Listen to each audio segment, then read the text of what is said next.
the ground, something has got to absorb that energy.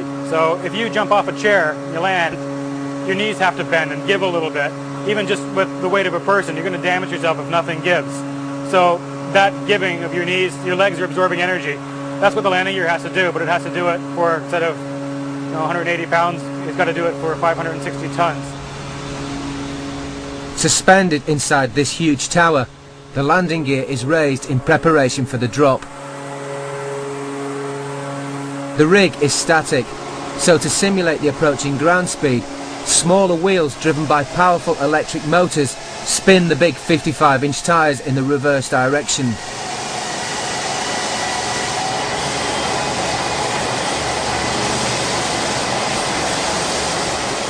When a switch is flicked in the control room, a hook at the top of the tower will release, allowing the gear to fall. It must absorb the same energy as a 100-mile-an-hour car crash without being damaged. It's a critical phase in the whole program. This could be a make or break test. If the performance of the landing gear isn't what we predicted it to be, it could impact the schedule for the first flight. So it's essential that the gear performs to how we predicted it, and from these tests we'll be able to tell whether it does. Although it's huge, the size of the A380 means that this 6.5-ton component is just one part of the plane's undercarriage. In total, there will be 2 6-wheel units under the body, plus 2 4-wheel units under the wings, and a 2-wheeled set in the nose. So what you're about to see is only a fraction of the energy involved when the vast airliner touches down.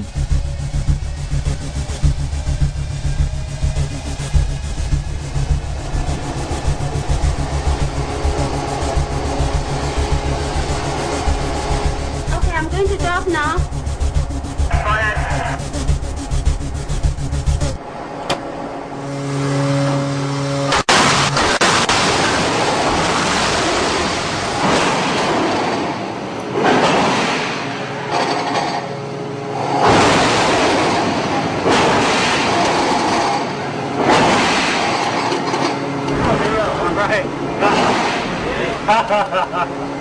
Oh, it's too hot.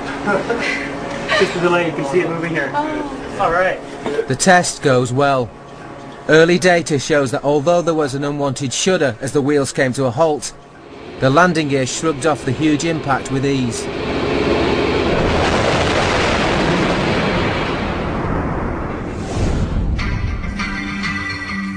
It's now only 9 months to the first test flight. In Toulouse, the tail cone has finally been fixed, and the A380 is at last ready to move to the next stage of assembly. For Gilles Cormier, it's a relief. Maybe we forget a little the trouble we encountered during the past weeks, and now we are looking at the aircraft itself, the achievement, more than the difficulties we had. Now's the chance to see at last the biggest airliner ever built.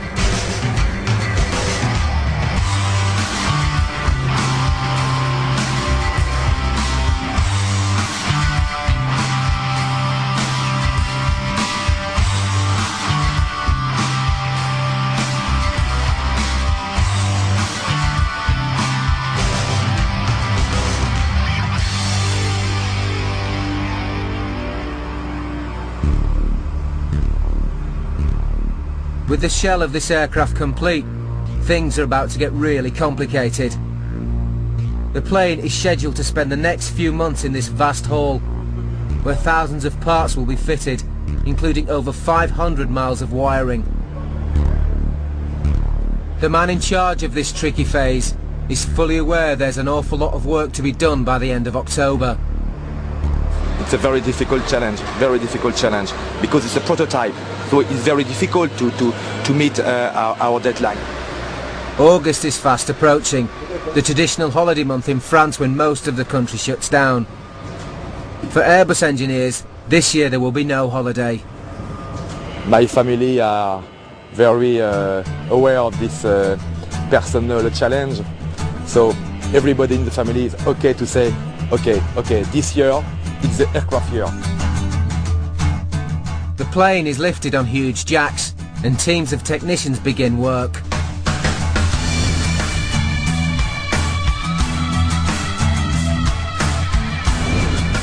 The next milestone is when the aircraft will be revealed to the world, just 196 days from now. Attending will be VIPs, 5,000 guests and the world's media, with the pictures beamed by satellite all over the world.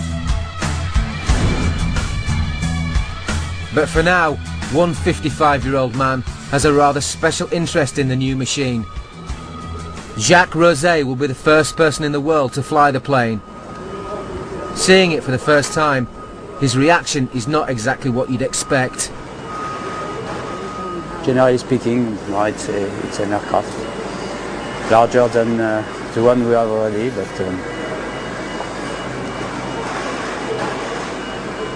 I think I feel very, very confident. He's confident because although the plane is still far from finished, he and his team have already spent thousands of hours flying it. These flight simulators hold the heart and soul of the new plane, already living and already being tested. The state-of-the-art computerized flight control system means that the plane can be made to handle almost any way the development team chooses. You don't realize that you fly such a big aircraft. You fly it like you fly a little aircraft. It's incredible. It's very, very easy to fly, like a bicycle. It's a kind of large bicycle, if you like. I get... The simulator is so advanced that today they are testing a scenario that is only like to occur once in over 1,000 years of flying. 3, 2, 1, now. The wings are covered in ice, 2 of the engines have failed, and half of the flight computers have gone offline. Can the plane still be controlled? Piece of cake. Piece of cake. Piece of cake. The technology that makes the plane so safe is also extremely complex, and when battling against a deadline, complexity eats valuable time. The schedule is slipping. Getting the airplane out on time is critically important. There are significant penalties that we would have to pay to each customer if we delay his aircraft after a certain grace period of, I don't want to say how long, but a certain grace period involved in every contract. We can't relax. We can't relax. We have no right, we have no time to relax. So every hour, every minute we are there on the workshop, our main job is to receive pressure and to transmit pressure. And it's a nightmare. It's a nightmare. The penalties for late delivery run to hundreds of thousands of pounds a week. And that pressure runs down the chain of command, all the way to the men and women building the machine. Some people could, how do you say, break down. No?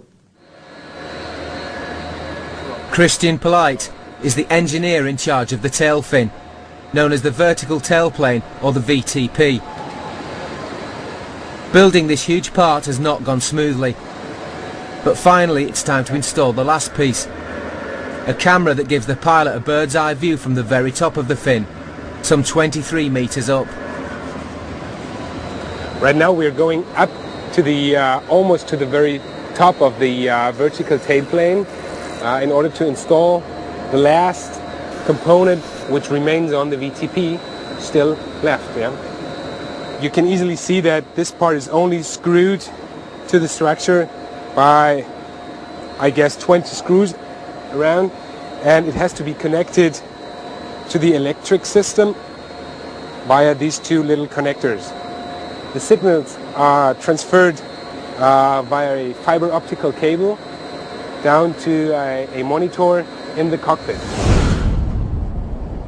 Here at the Airbus factory in Stade, Germany, back in February 2004, Christian oversaw the final construction of the largest carbon fibre fin ever conceived.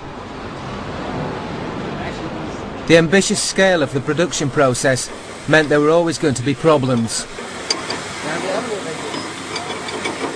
We started with a schedule